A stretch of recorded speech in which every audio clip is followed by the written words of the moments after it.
السلام علیکم ورحمۃ اللہ وبرکاتہ۔ سعد سعیدی آپ کی خدمت میں حاضر ہوں۔ دنیا دارالابتلاء ہے، آزمائش کا گھر ہے۔ یہاں پہ ہر انسان جو بھی آیا ہے وہ آزمائشوں سے گزرا ہے اور گزرتا رہے گا۔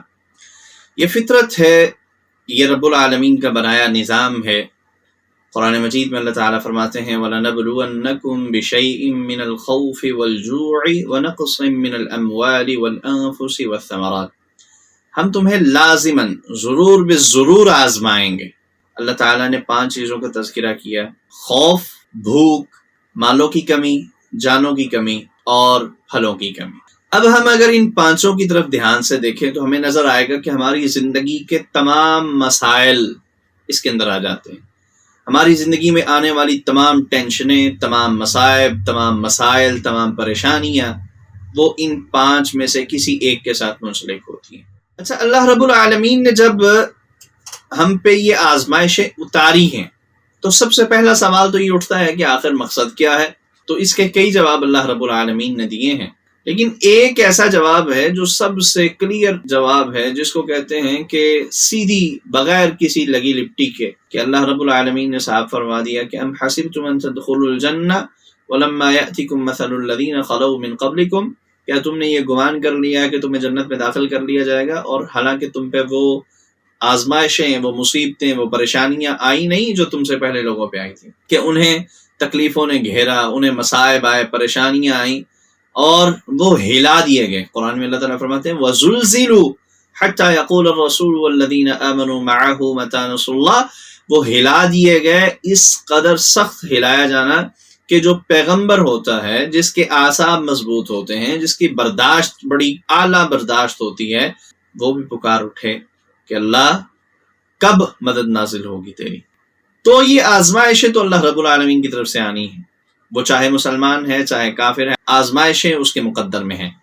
کامیاب شخص وہ ہے جو ان آزمائشوں سے اللہ کے بتائے ہوئے طریقے کے مطابق گزر جاتا ہے۔ یاد رکھیے گا، اللہ تعالیٰ نے جتنی بھی آزمائشیں بتائی ہیں، جن کا میں نے تذکرہ کیا ہے، یہ ساری کی ساری آزمائشیں، ان کی سب کیٹیگریز کو اگر آپ دیکھنا شروع کریں، بہت سی ہیں۔ انشاءاللہ ہم ڈیٹیل میں اس پہ علیحدہ سے ویڈیوز بنائیں گے کہ جن میں ہم خوف پہ علیحدہ بات کریں گے، بھوک پہ علیحدہ بات کریں گے، ہم انشاءاللہ مالوں کی کمی، جانوں کی کمی اور پھلوں کی کمی پہ انشاءاللہ ڈیٹیل میں بات کریں گے کہ ان کی کون کون سی کیٹیگریز ہیں اور کس کس طرح کا ڈر ہوتا ہے۔ اصل جو بات اب میں سمجھانا چاہ رہا ہوں وہ یہ ہے کہ ان سب کی سب کیٹیگریز کی بھی اللہ رب العالمین نے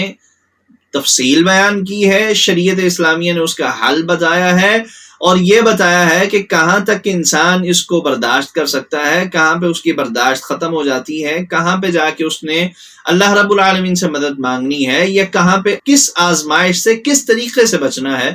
اس حد تک اللہ رب العالمین نے شریعت میں ہمیں رہنمائی فراہم کی ہے۔ بس مسئلہ اتنا سا ہے کہ ہم کیا اس کو سن پاتے ہیں، اس حل کو تلاش کر پاتے ہیں، اور تلاش کرنے کے بعد کیا ہم اس کو اپنی زندگی پہ لاگو کر پاتے ہیں یا نہیں۔